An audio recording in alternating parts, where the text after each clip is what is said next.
brought to you by the League of Word Balloon Listeners.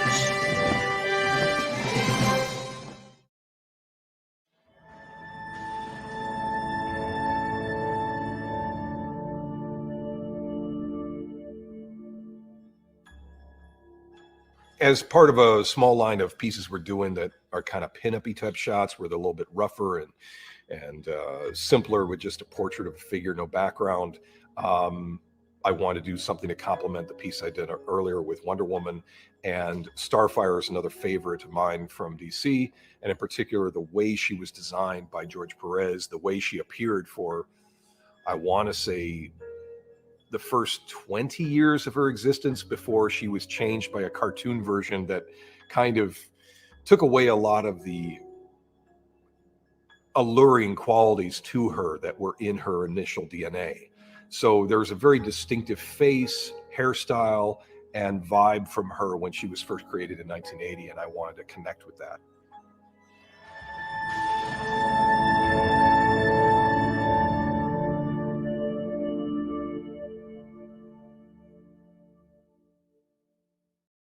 Garth Ennis, welcome to Word Balloon. It's great to see you, and thank you for doing this chat.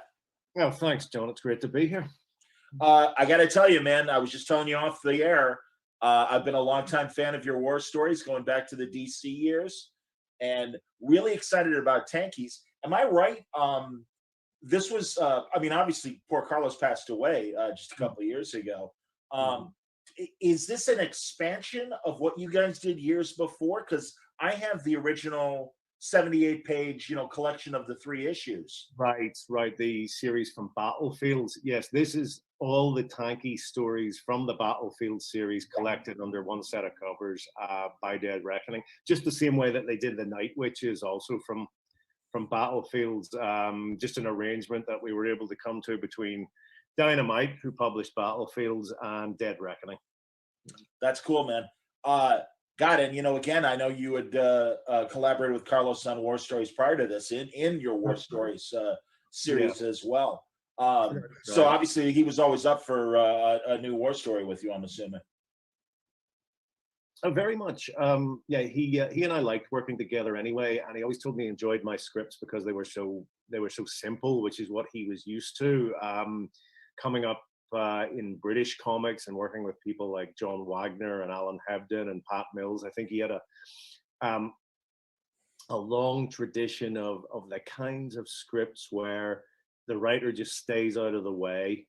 He tells the artist what he needs, but apart from that, he really just leaves the artist to tell the story, and that was what Carlos always appreciated. When did your fascination with war comics begin? As a little kid, really, while everyone else was reading superhero comics, I found myself reading British war comics in the mid to late 70s, early 80s. Really just a quirk in distribution. I've mentioned this before a couple of times, but because of the particular part of Northern Ireland I grew up in, we got the British mainstream titles. The distribution was fine on those. So 2000 AD, Judge Dredd, number of other things, and a ton of war comics. But the American stuff, the superhero stuff, I saw only rarely, only occasionally, either imported or in the British reprint titles that Marvel UK put out. It was very rare that I ran across those, and I never really had a chance to enjoy the stories with any degree of coherence. I wasn't able to sort of build up a run of any of these things. And when you're looking into superhero comics from the outside, it can be, as a kid, it can be quite daunting. It seems like there are dozens of titles that have been going on for so many years. The British stuff, on the other hand, was just there right in front of me, and it was easy to get hold of. And it was the great war comics of the era. Commando, War Picture Library, and most obviously Battle, which was the British weekly anthology that featured characters like Johnny Red and Charlie's War, that I picked up, and that I think fed into my interest in military history. And as that developed from the comics, and I then went through adolescence and grew up and found myself writing my own comics, it gave me a chance to do what everyone in comics does, which is to put my own spin on the material I read as a kid. It just so happened that for me it was war comics. Well, again, your level of research that you put into your stories is very apparent, and I've enjoyed your war comics for years. Do you know who the writers were? Did they credit the writers in books like Battle in that, as far as and the artists? Not initially, but on Battle they did start to. And so you had Pat Mills, who wrote Charlie's War, John Wagner, Darky's Mob, HMS Nightshade. Tom Tully wrote Johnny Red. Alan Hebden and Jerry Finley Day also did a great deal of work for Battle. These obviously John and Pat, because of 2000 AD, are probably that bit better known, but the other guys, Jerry and Alan and Tom, they were sort of the unsung heroes of British comics at the time. They did a lot of work, some of it still uncredited even then, but they wrote the bulk of the material, the better material that appeared in Battle. And I would credit them with being a big part of my kind of comics reading development. That's cool. Am I right? Did Jerry co-create Rogue Trooper? Yes, he did, with Dave Gibbons. He did all those guys did a lot of stuff for 2000 AD. Alan did Meltdown Man. Tom Tully wrote Harlem Heroes, Inferno. I think they all worked on Dan Dare at one point or another. Sure. It was really on 2000 AD, I think, that credits were first introduced in British comics. I think what happened was Kevin O'Neill, who you probably know from League of Extraordinary Gentlemen and so on, he was working as art editor at the time, and completely against the rules, he introduced credits for writers, artists, and letterers. And apparently when the publisher said, "Here, what's this? What on earth is this doing here?" Kev just said, "Oh, it's just something we're trying. It's a new idea we've had. If it doesn't work, we'll take it off." And the guy, probably the publisher, probably thinking about 100 other things that day, said, "Yeah, okay, whatever." And that was how credits were introduced in British comics. And so that spread to Battle and so on. And that was how my generation got to know the names of the people who created our comics, all thanks to Kev. Interesting, and thankfully that actually happened, because it's again, I'm a student of comics history, and have had the pleasure of talking to Pat, and Dave has been on a lot, and I've talked a lot about not only the obvious with Dave, but also again, dipping into the 2000 AD years, AD years and stuff. Yeah, he was there from the beginning. Have you did you ever have the opportunity, because again, with American comics, big fan of what obviously Joe Kubert did, Russ Heath, people like that. Did you have the chance to collaborate with them at all, or even speak to them about war comics? I've not met any of that generation of American war comics artists. I became familiar with their work later on, in my 20s. Sure. And obviously you're talking about absolutely tremendous work. I'm pleased to say I was able to work with Russ Heath. He did an Enemy Ace book for me. And I had the particular pleasure of working with John Severin on The Punisher. Wow. And although it wasn't technically a war comic, I did write in a little sort of Vietnam flashback for John to get his teeth into. And of course, he did a tremendous job. And he would have been one of the few American comic artists I would have heard of as a kid, not through superhero comics, but through Mad Magazine. When my dad visited the States, he would pick up the little paperback digests of Mad, and so I saw all the fantastic artwork by people like Jack Davis and Don Martin, and of course John Severin. So that was a treat getting to work with him. Amazing. I discovered their work later, you might say, and I've read, Sergeant Rock and Haunted Tank and Enemy Ace and so on, but they weren't part of my childhood reading. Yeah, I had forgotten that you'd done that Enemy Ace series with Russ, and again, I mean, it's great that beyond the stories you get into both the hardware that's going on, but also again, I love reading these characters. Corporal Styles, obviously from is it Styles? Say Styles from Styles, yeah. Yeah, okay, yeah, from Tankies. Great stuff, man. And I can't help but compare Styles and his troop with Easy Company and some of the other great gang war comics that we got here in America and stuff. I really enjoy the story, and truly, Garth, all of your stuff has really been an education. We, unfortunately, we in America, everything is so American focused, and it is so great to read about the other armies. And God, you've covered them all, from the Germans to the Russians to, and also again all the different hardware that was used, and especially in Tankies, it's really interesting to hear about the comparisons, because again, sometimes we just get the cliff notes if we're only watching war movies and some of the war tales that people write and tell. But this really gets into the intricacies of the Tiger tanks versus, is it the Churchills that the British are using? Yeah. Great stuff, man. Oh, well, thanks. I mean, when I write war comics, when I'm choosing my stories, I do tend to look further afield than the US experience, just because I feel as if it's been covered so well.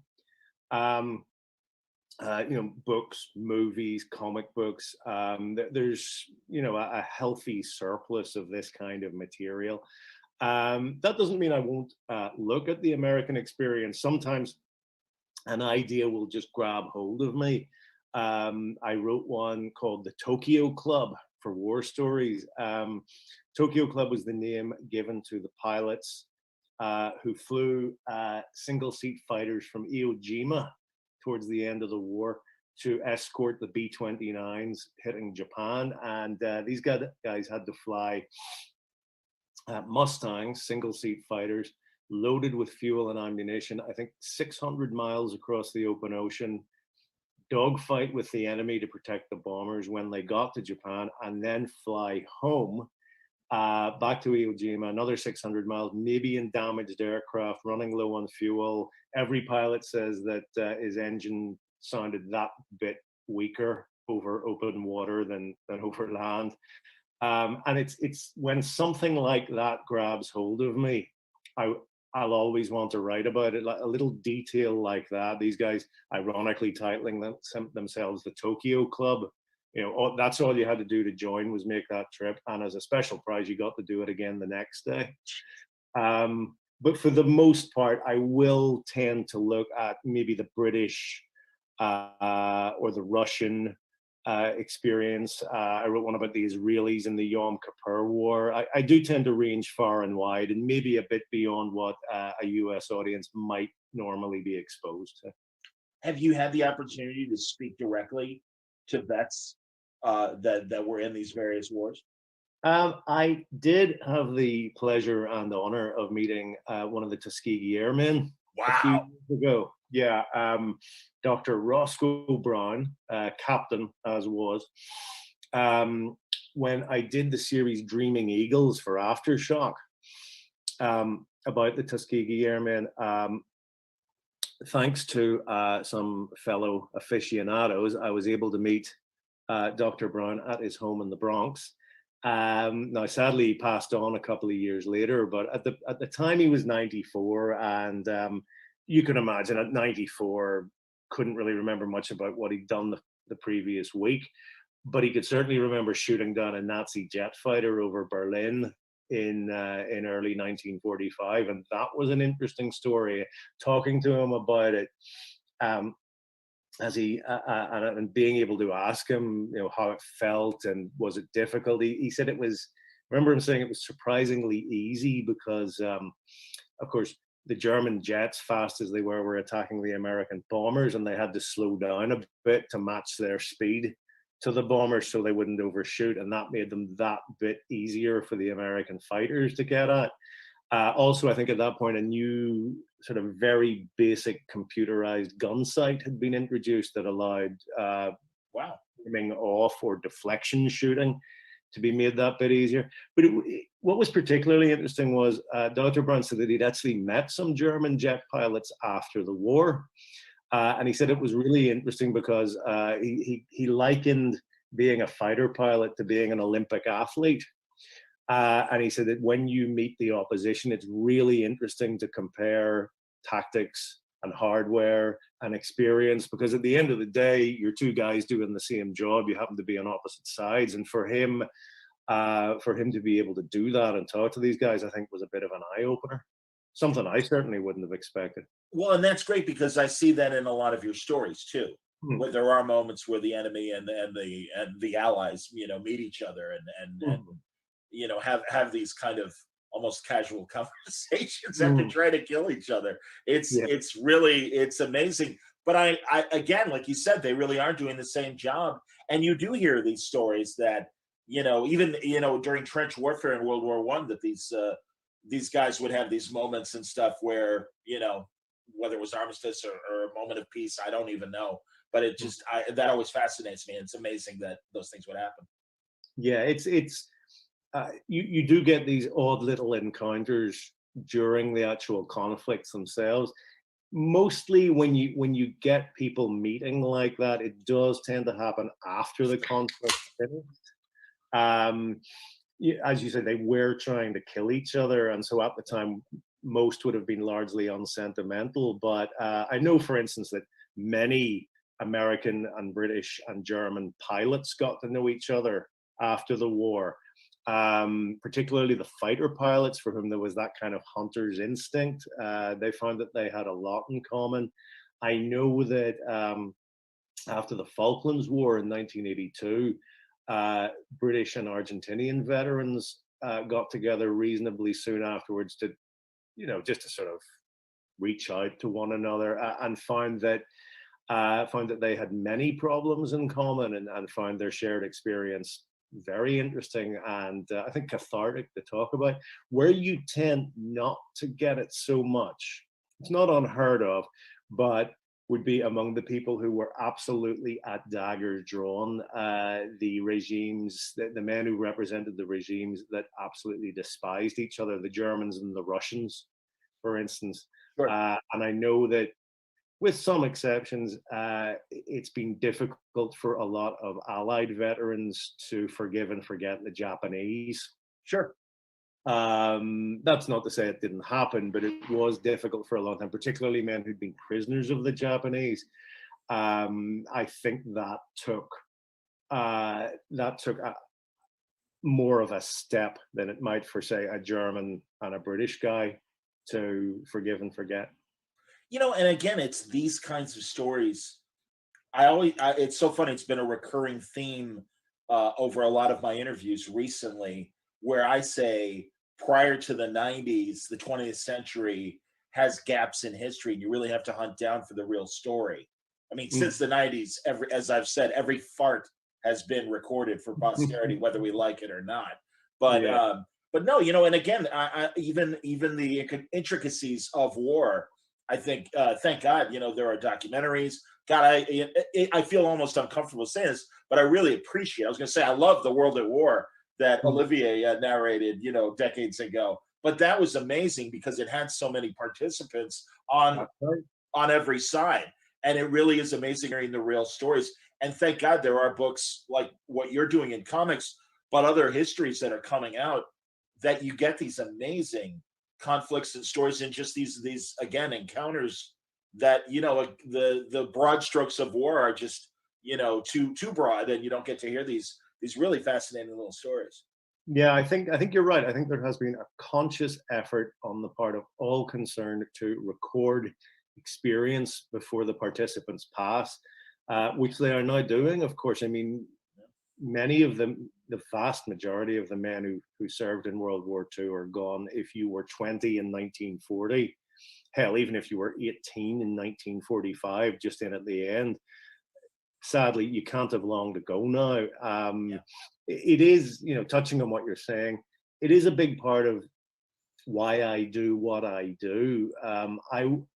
The way I see it, the participants in that particular conflict in the Second World War gave us the world that we have. And for those of us in the Western democracies, of course, they saved us from all manner of horrors. And I can't help but think that it's only right that we should do what we can to keep their stories alive just a bit longer, to tell new generations that these things did happen and that these men were forced to do these things. And we have the world that we've enjoyed as a result, even if we are possibly making a bit of a hash of it. They did at least give us the chance. Understood. Also Tankies goes into the Korean conflict as well.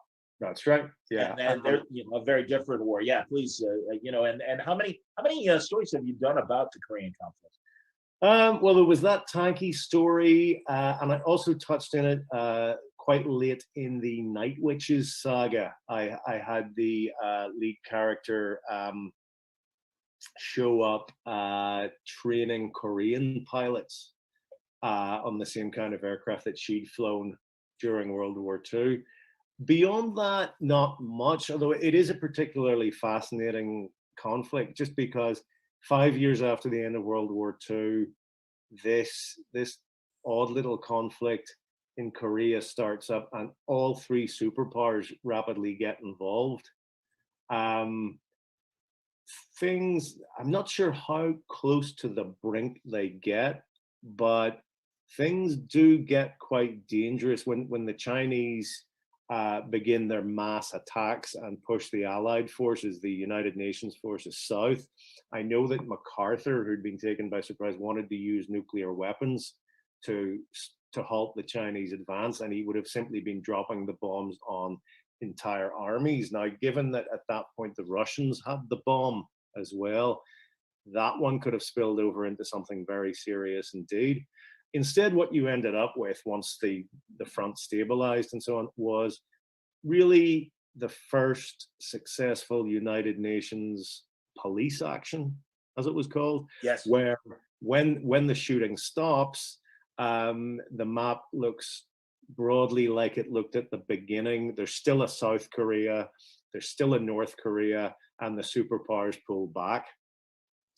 That cost, I think, 50,000 American lives, possibly 12,000 British. I may be that figure, second figure may be off, but I know it was several thousand definitely.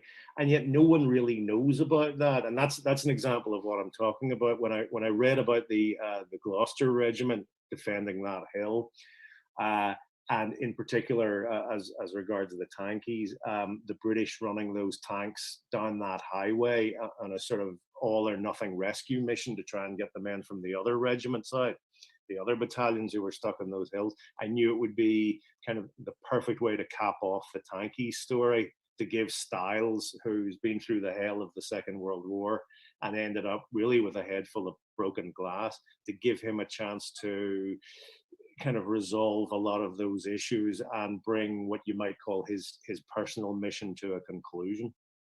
Understood. Yeah, man, you don't hold back, and neither do the artists when it comes to the damage that people suffered because of these encounters. God, I remember years ago reading probably about one of your World War I vets, and I believe it was a World War II soldier that was remembering like his father or seeing a World War I vet all bandaged up, no limbs, no sight. Yeah, I know what you're talking about. That's actually funny you should mention that. Carlos Ezquerra drew that one too. That's from the war story we did. It was called Condors, and it's in the second collection, and it's the one where you have four participants in the Spanish Civil War from the two sides stuck in a shell hole. Yes. And they're all telling their stories, and it's the German pilot who talks about seeing his father come back from World War I, no arms, no eyes, really just kind of a vegetable that has to be spoon fed by his mother. And that experience feeds into his notion of Germany having to fight another battle, Germany having to rise again, the Germans getting a chance that he would have been told that they were denied in 1918. And of course, that ultimately goes nowhere good. But yeah, that was Carlos as well. I think that was the first serious war story we did together. And so it would have been about 5 or 6 years after that when I was starting to get battlefields together and I knew he would be a perfect fit for the Tankies. Because he's so good with character and because he's such a good storyteller and he could always bring moments like the one you're talking about to life. I'm looking up right now because I wanna say the publisher correctly here. Is this is it the naval? And I'm looking on their page. Yeah, the Dead Reckoning. Yeah, Dead Reckoning, and who's behind Dead Reckoning? Yeah, that's the Naval Institute Press. Yeah, yeah. And I just I spoke to the actor Lawrence Luckinbill, who adapted his one-man show of Teddy Roosevelt into a graphic novel with them. Oh. And I was just wondering, like, how did you hook up with Dead Reckoning? It was a couple of years ago. Their editor-in-chief, Gary Thompson, got in touch with me. And he said, look, we're setting up, at the Naval Institute Press, we're setting up an outfit called Dead Reckoning. We're going to be doing war comics. You're a natural fit. And obviously agreed. And I can't remember who suggested it first, doing the Night Witches collection. Might have been them, might have been me, but it was a great way for us all to dip our toe in the waters, as it were, just to sort of see what it would be like to work together. Sure. Because it is nice to get that sense of how things will go. And they did a great job on the Night Witches. Then I did an original graphic novel with them called The String Bags that came out last year. Okay. And then after that, the Tankies was the obvious next step, the other ongoing serialized story from Battlefields. So they proved to be a great fit. Great people to work with. And as Gary said, it just seemed obvious, I should be working for them. That's great, man. And I forgive the question if it's too personal, because I don't want to get into your business, but do you have control of your stuff over the years? I know Dynamite re-released War Stories, and I know War Stories originally came from DC, but do you have the ability to...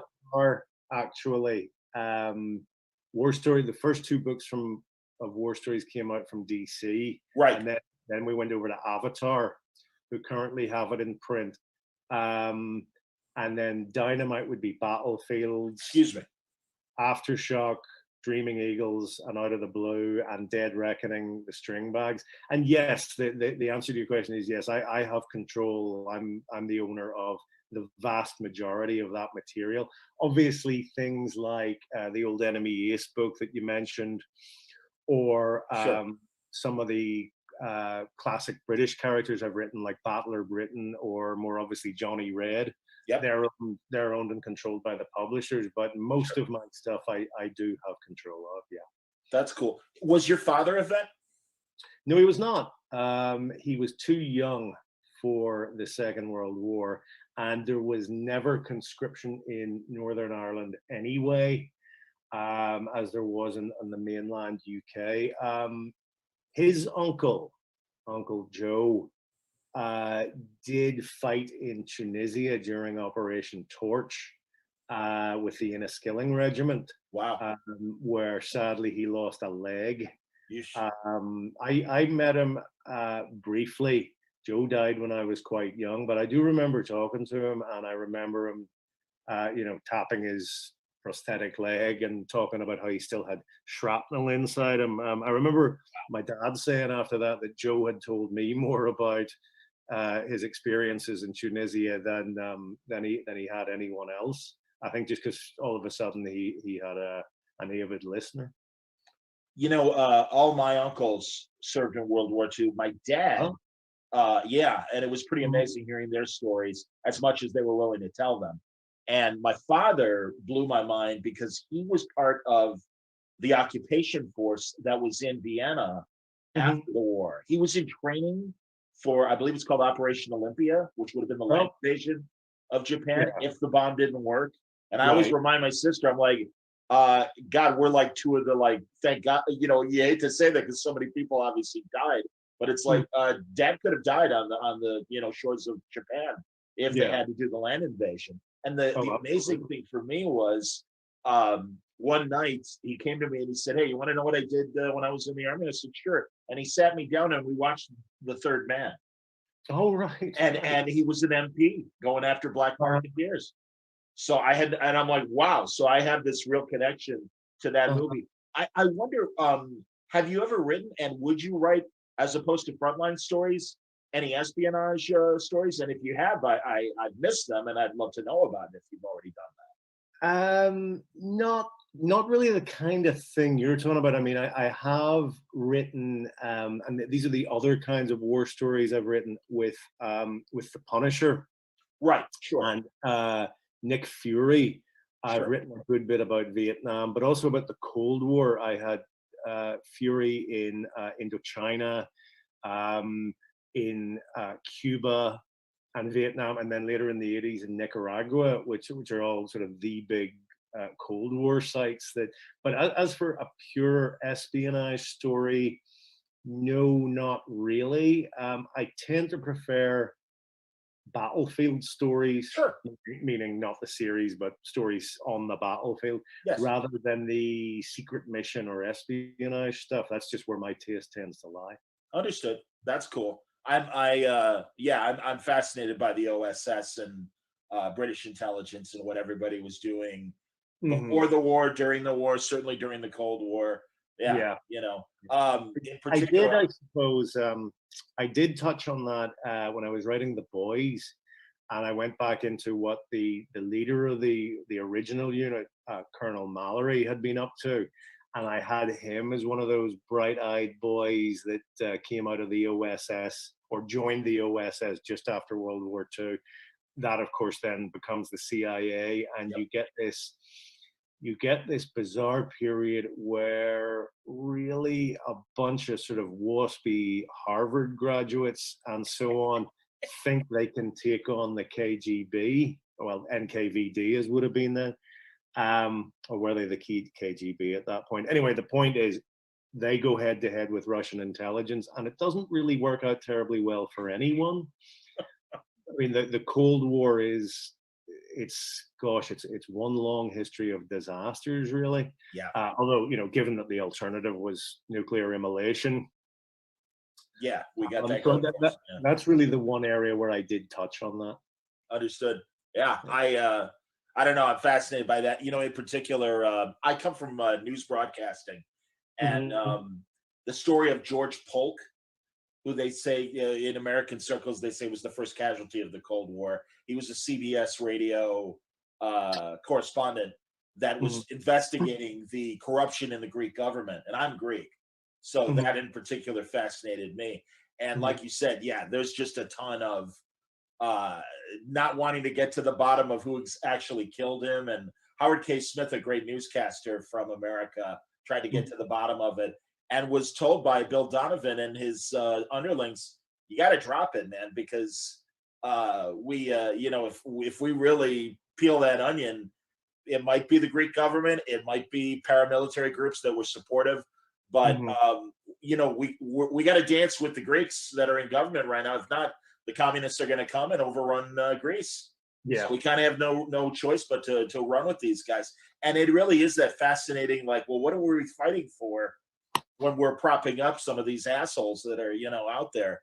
It's as fascinating as the stuff that was happening on the front lines to me. I think so. And there is an interesting sort of split here between what goes on the battlefield and what goes on behind the scenes in what we might call black ops or the world of espionage, because coming out of World War II, you do have so many people who worked in intelligence, and they may have formed the idea that a great many of them may have gotten the idea that it was them and their clandestine activity that really, with them pulling the strings, as it were, that really decided the matter, as opposed to the guys on the battlefield who met the enemy head on. Now, both are important, but as has been pointed out, intelligence is only good up to a point. If you can't match and defeat the enemy face to face on the battlefield, it doesn't really matter what kind of intelligence coup you've managed to put off. but everyone comes out of a war thinking they were the one, or many people of the kind we're talking about come out of a war thinking they were the ones who made it happen. They were the ones who held the key to victory, put the key in the lock, and so on. Ultimately, they like to think it was down to them. And you can see how that could inform what I called that sense of entitlement after the war, where it's okay, new enemy now, we'll just apply the same methods, we'll get the same result. And of course, that goes somewhere pretty bad. What about the conflicts from the last 20 or 30 years? Do they hold any fascination for you? They do to a point. What you're really talking about there are what are called low intensity insurgency based conflicts, and they're more interesting to me perhaps as the backdrops for stories. I had a lot of I had a number of Punisher stories involved with Afghanistan and so on. So they are of interest to me, but when it comes to the war stories, I'm going to focus more on actual battlefield action. Not always going to be World War II. I mean, as you said, on Korea, there's the Vietnam stories I mentioned. I wrote the Israeli story, the story about the Israeli tank crew in the Yom Kippur War, and also the one I mentioned with the Spanish Civil War. So I'm going to tend to stay on the battlefield for most of what I write. Understood. Are there new stories in the works for you, war-wise? Yeah, there's going to be a new series from Aftershock called The Lion and the Eagle, with art by PJ Holden, who drew the string bags. And that's a story about the British in Burma in 1944, featuring the Chindits, who were a sort of British special forces operation, or operators who made a couple of incursions behind the lines in Burma in 1943 and 44. And this is something else that interests me, and it ties into what I was talking about. Just like the spies and the spy masters, people sometimes get an almost romantic idea about what special forces do and what they can achieve. We like the idea, of course, because it's a small group of people, highly skilled, highly capable, well equipped, behind enemy lines, cloak and dagger stuff. I mean, we love that in comics. We love that in TV and so on. But of course, the question is, how much difference do they really honestly make? How much damage can, say, 4, 8, 10 guys really do? And if you're perhaps diluting your main effort by taking the best guys and putting them into these special units that you only use occasionally, what does that do to the regular army units that have to go onto the battlefield and meet the enemy? I think it's interesting that the British and Americans in particular fell in love with these notions in World War II. I know Churchill was a huge advocate of special forces. He created the Special Operations Executive and gave them the order, set Europe ablaze. The idea was you would have these guys who would parachute into occupied countries, hook up with the local resistance, and play havoc behind the German lines. And that sounds good. But in so many instances, these guys, when they did meet up with the resistance, found that there were all sorts of problems with local politics, all kinds of complications. Quite often, different resistance groups, say in the Balkans or Greece, or even in France, where you had the Maquis and the communists, quite often they would be more interested in using the guns they were being sent on each other rather than the Germans.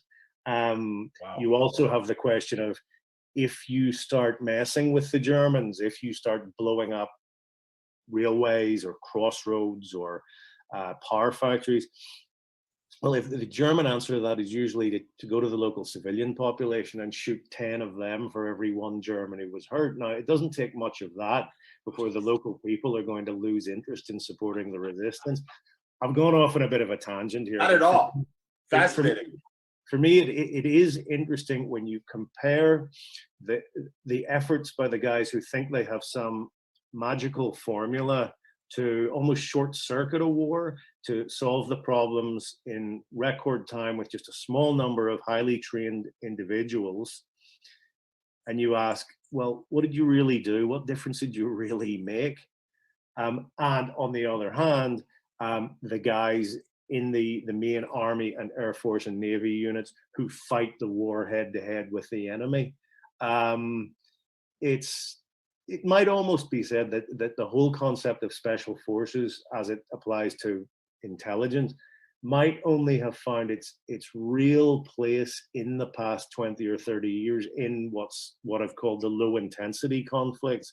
I mean, after all, when you're fighting an insurgency, you do not need a battalion of tanks. Right. You probably need guys who can blend in with the local civilian population, gather intelligence, and then hit a particular terrorist unit at the exact moment. So long as you're not on the battlefield, maybe special forces and so on have truly found their place. What do you think of that and the remote control battles that we kind of seem to be waging, in current conflicts and stuff? Yeah, I would say that so long as these conflicts continue, and they will, of course, I would say there is a degree of sense to it. A drone strike is an enormously destructive event. Shooting 1 or 2 missiles into a house, so you're going to kill X number of people, and there will be collateral damage. But given that the alternative is a full-on airstrike, possibly even involving the B-52s, which we know each aircraft can take out an area the size of a football field, then perhaps the drone alternative does make a kind of sense. So long as these conflicts continue, as I say, and I don't see them stopping anytime soon, that does seem to be the way forward. Understood. Yeah. Well, I'm glad to hear that you're moving forward yourself in terms of new stories and about the after. Well, I mean, yeah, you're not going to stop writing, which is great. But of course, more war stories, and that's terrific. No disrespect to Dead Reckoning, but Aftershock is a paying sponsor of Word Balloon, so I'm going to have to arrange with Joe Pruitt and those guys to have you back if you're willing to talk. Oh, happily, yeah. Oh, that'd be great, man. Yeah, that'd be good. I mean, that they publish Dreaming Eagles, they published Out of the Blue. Yep. They'll be doing this line in the Eagle book. So yeah, that would be terrific. Oh, it'd be my pleasure, man. It's seriously, Tankies is excellent, and I can't recommend it enough. And really do appreciate the projects that Dead Reckoning have been finding lately and putting in paper and digitally as well. So congratulations, man. I'm glad that this series is back. And I think it's a great tribute to Carlos and his wonderful work. And I hope, we'll talk in the future more about your war stories and stuff. It's been a pleasure talking to you today. You too, John, and I'm sure we'll talk soon. All right. Cheers.